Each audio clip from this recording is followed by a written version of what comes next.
Hello everyone, Cindy here with Monarch Mom DIY. Excited to bring you this Easter craft today.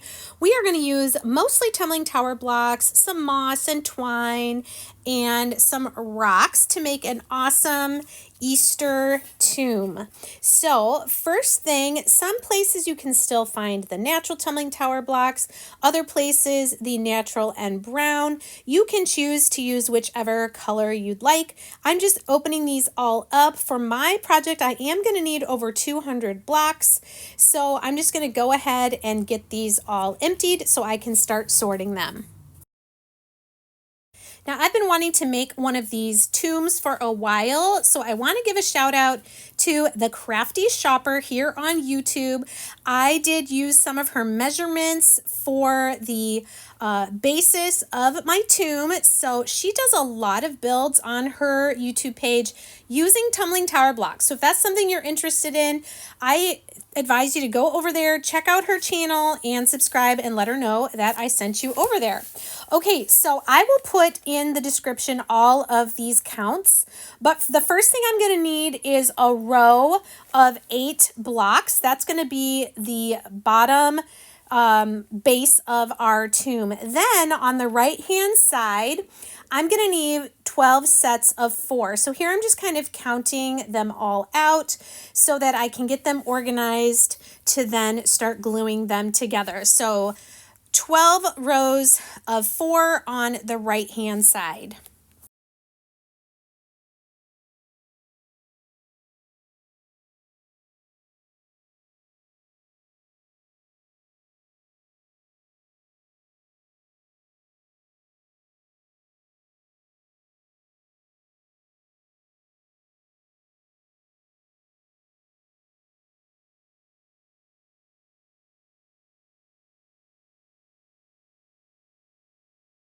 And now over on the left, we're going to do 12 rows again, but this time we're only going to do 2 in each row.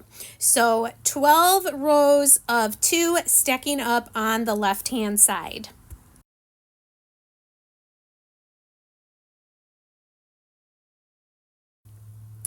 Next, above that, I'm going to make 4 rows of 4 blocks.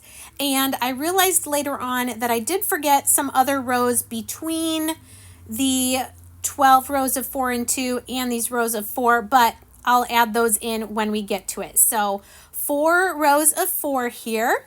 And then on top of that, you're going to do 2 rows of 3 and then 1 row of 2. We're kind of building, or at least laying out, what's going to be the background of our tomb. So now I'm just kind of pushing everything up and I'm going to start gluing blocks in rows here. So I'm gluing 3 and 3. I'm going to glue all the individual rows together, and then we're going to stack them all and glue the actual background. So this is the method I use when I'm gluing my sticks together, is I put the glue on the ends and I kind of line them up on the straight edge ruler there so I can make sure to get them all nice and straight. Okay, so here is the row of 8 that is going to be the base. And I think you can see now I have them stacked so that just the side edge is showing. We're going to stack them. We're going to glue them together on the, what I would call the face of the block. So at the bottom we have the row of 8. Then on the right we have 12 rows of 4. And then on the left here, I'm counting out 12 rows of 2. Okay, here's the ones I was missing before. Then on top of that, you actually need 4 rows of 7. So there's those. Then here are the 4 rows of 4. And then the 2 rows of 3 and the 1 row of 2. So I suggest you glue all those sticks, what I would call them, or sets together. We haven't glued any of the rows together yet, stacking from the bottom up. Now, I am using one of the chunky wood circles from Dollar Tree. This is what the Crafty Shopper used in her video as well. We just have it placed there because we're kind of pushing the sticks on either side to kind of go around and make that circular shaped hole. This is before we glue anything. We're just using it to kind of place the roundness, if you will, of the sticks of tumbling tower blocks. And then those ones on top will just kind of line up. Some will go a little to the left, some to the right, to give you whatever shape you would like for your tomb. Again, this is the back piece, the background. Now I'm going to pull very carefully one row at a time. Here's my base piece, and I'm going to keep it lined up as best I can. And then I'm going to take one piece at a time, and I'm going to start gluing from the bottom up. So I'm placing this back kind of where it was with glue on the bottom. And the same thing here with this piece on the right. I'm going to put the glue on it, and then I'm going to slide that bottom piece back up to touch the glue. And then we'll use the ruler to kind of make sure everything is straight. So this is the method I'm going to use. I'm going to go slowly, and I'm going to pull it away each time so that I can put glue on the next sets of blocks.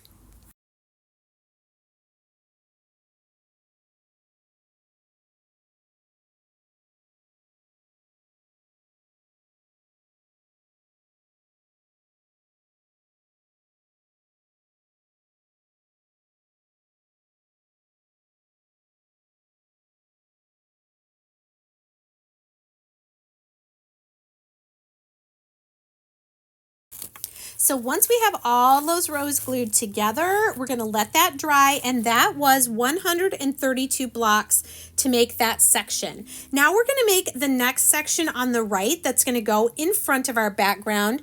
We're going to need 14 rows of 3. So here you're going to see I have 14 rows of 3, and then we are also going to need 1 row of 2, which you'll see in a little bit. I'm using that same chunky wood circle to kind of form the curve for this piece. This is to help make our tomb 3-dimensional. All right, so we're just kind of using that circle again to get the roundness. The set of 2 is going to go at the very top in just a little bit. Once you have the roundness, we're going to use the same method that we used on the background, and we're going to glue these sticks together one at a time. I will say when you do these tumbling tower block builds, you're going to want to glue your sticks together like your sets of 2, your sets of 3, your sets of 4 or 7 or 8, and let those dry completely before you start stacking them like this. It's just going to help everything stay together much better. Okay, so for this, I would call this our second big piece that we're making. We're going to need 44 tumbling tower blocks. Again, that's 14 sticks of 3 and then 1 stick of 2.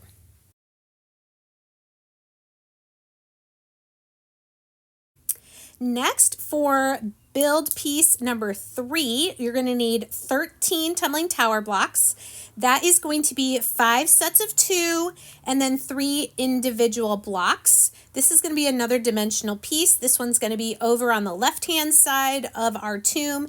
And you don't have to follow exactly how I'm laying them out. You just want it to look kind of like bits of broken off pieces of wall, just however you want to lay them out to make it interesting. So you're going to have your 5 pairs there glued together, and then you'll glue your 3 individual blocks on top. So again, 13 blocks for this is what I'm calling piece number 3.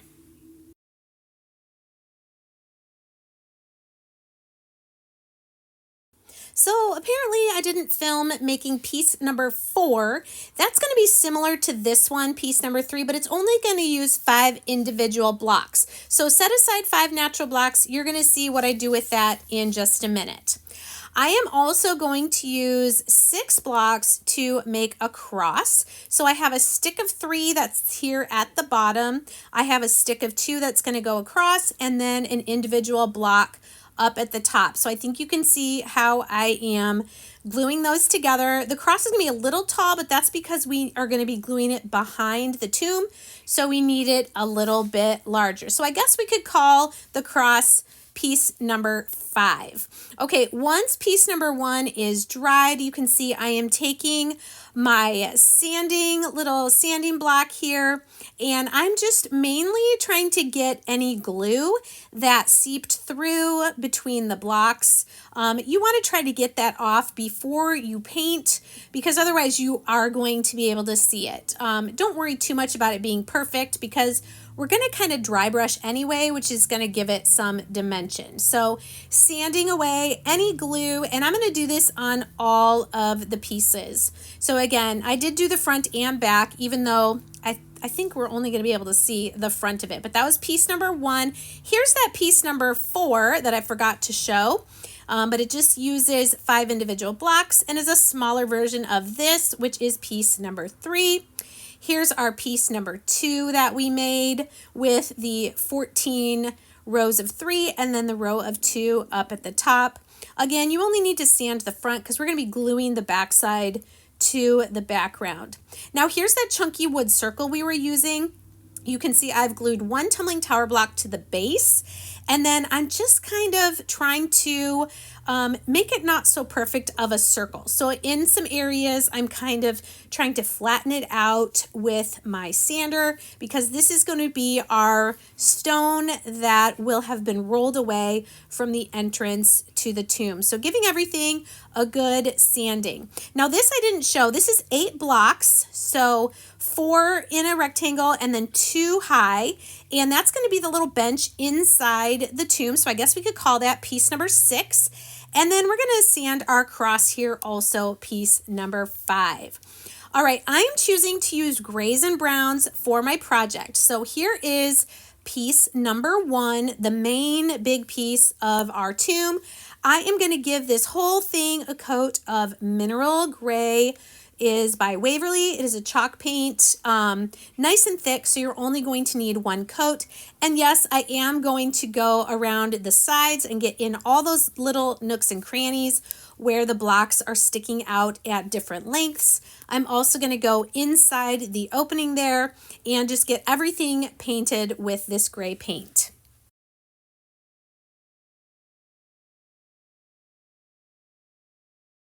I am also going to use the mineral gray to paint piece number 4. Again, this was the one that I didn't show actually gluing it together, but you can see it's just 5 blocks there. And then we're also going to paint our stone with the gray, and I'm going to call this stone piece number 7. And I'm going to go ahead and paint that tumbling tower block as well. It's actually going to end up being hidden by our decorations. Now I'm going to come in with hazelnut, and this is piece number 2 that we built. Again, I'm going to give this a complete coat of hazelnut front and all the side edges. You don't need to worry about painting the back because it is going to be glued to piece number 1. We're also going to paint piece number 3 with the hazelnut as well.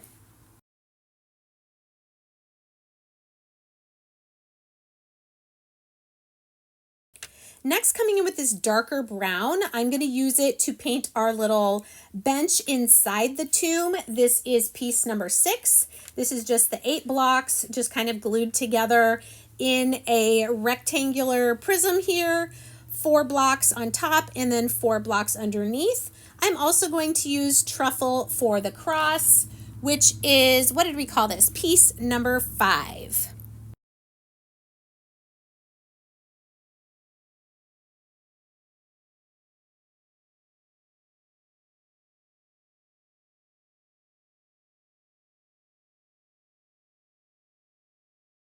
Now coming back to piece number 1 that we painted gray, I am taking black and I'm kind of trying to dry brush, add some streaks. I want to add some dimension to the color. This is, after all, rock. So we want to make it look as realistic as we can. So as you can see my method here, I'm going to add some black paint. I will go around the sides later, but for now I'm just focused on the front. And then I'm taking my sander while the paint is still wet and kind of blending it out. I don't want it to look like paintbrush strokes. I want it to just look like differences in the color. So you're just gonna see my method here. I do it many times, going over with paint and then going over with the sander until I get the look that I want.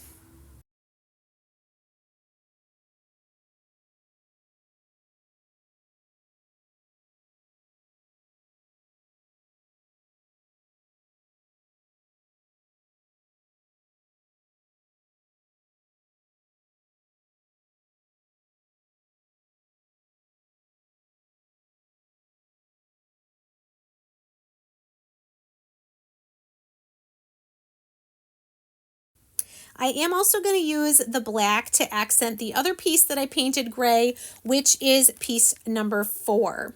Now, any of the pieces that I painted with hazelnut, I am going to do that same method, but using the darker brown, which is called truffle. So we're going to do this to piece number 2 and piece number 3, which you can see both of them sitting there.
Now for the base of our project. These are 2 of the bigger hanging wood shelves that you can get at Dollar Tree. They're unpainted. These I have already painted black, and I am going to glue them together on the side edges with wood glue. I am going to let these sit for a while until those 2 pieces are completely glued together.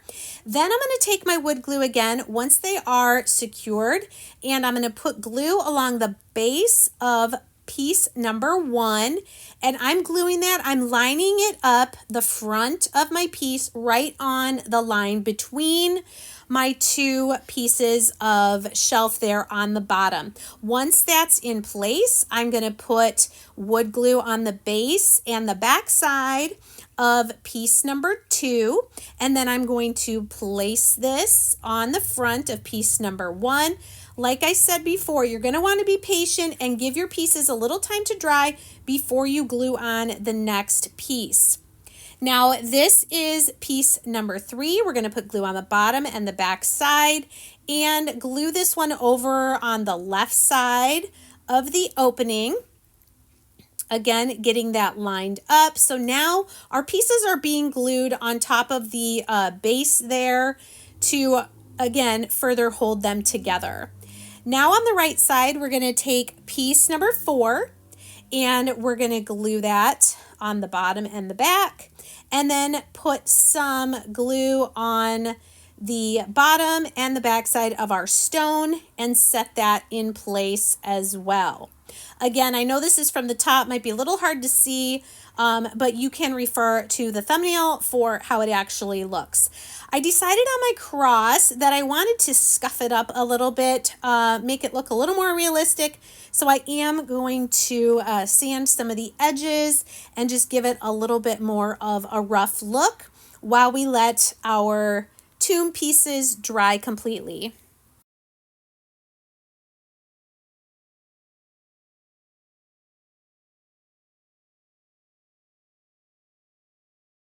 Before we add the cross to the tomb, I am going to put a little dot of hot glue on the back, and I'm going to take some twine and I'm going to crisscross it across the front of the cross, maybe 3 times, just again to add a little bit more texture. And this is most likely how these pieces were held together anyway. They were tied together with some rope, and then we're going to attach the end of the string to the back to make sure that it is nice and secure.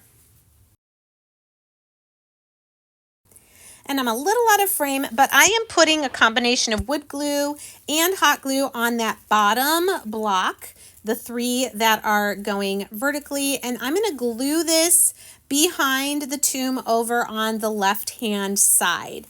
I am going to hold it there. The hot glue is nice because it grabs right away, and then the wood glue that's also on there will make it stick more permanently. Now this is the fun part. Now we get to decorate. So I'm just drawing myself some pencil lines of where I want the little path to go that I'm going to lay some rocks down. I am using a generous amount of Mod Podge here. I want to be able to then place down my rocks. Now I did find mine at Dollar Tree. I was hoping for the smaller ones, but I think it turned out great. I'm just going to kind of even out some of that Mod Podge and then start placing my rocks down my little path.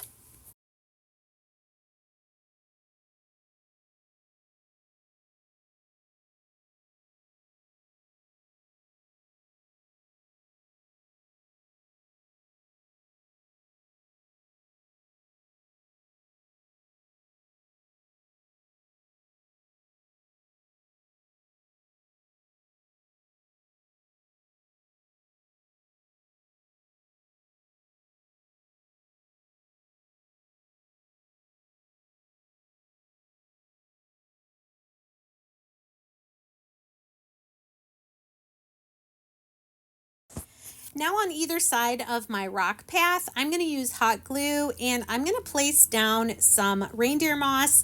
The one I'm using is from Hobby Lobby. Sometimes I can find it at Dollar Tree, but you can usually get moss at any craft store, Michael's, Walmart, Hobby Lobby.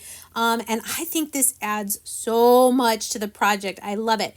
So I'm going to cover the 2 sides that have the black background still. And then we're going to add some rocks and some moss to the tomb as well, just to give it some more interest.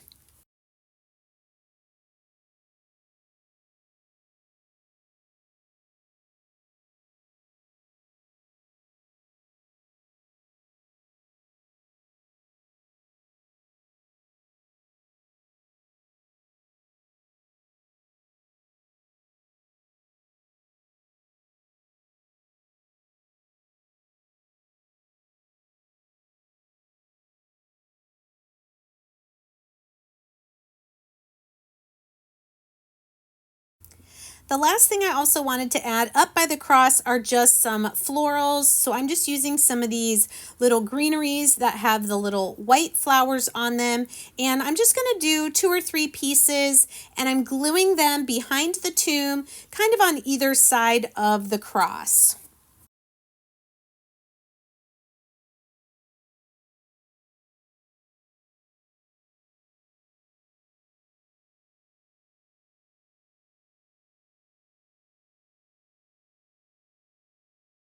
The last thing I'm going to add to my tomb is now I'm taking some white fabric and I'm just gluing it, kind of draping it over that little bench we made that we painted brown. This is going to go inside the tomb. And so once we have that fabric on there, we're going to then decide kind of the angle, and we want it to be close enough to the hole so that you can see it as you're looking through. And then I'm just placing it down there kind of at a little bit of an angle. You can glue your fabric however you'd like. And then we're going to be done with this project. I am so happy with how this turned out. Just the little touches of like the moss and the rocks, it really just adds to the realism of this project. Now, I did choose to do only one cross. I know Crafty Shopper, she used 3, which is great as well. I just chose to do 1 for mine. I hope you guys really enjoyed this project. And you know, even though today's Easter, it is not too late to make this project, because if you believe in Jesus and his resurrection, we are Easter people. We should live with the reminder of the resurrection every single day. Thanks so much for joining me, and we'll see you guys next time. Hope you have a blessed Easter.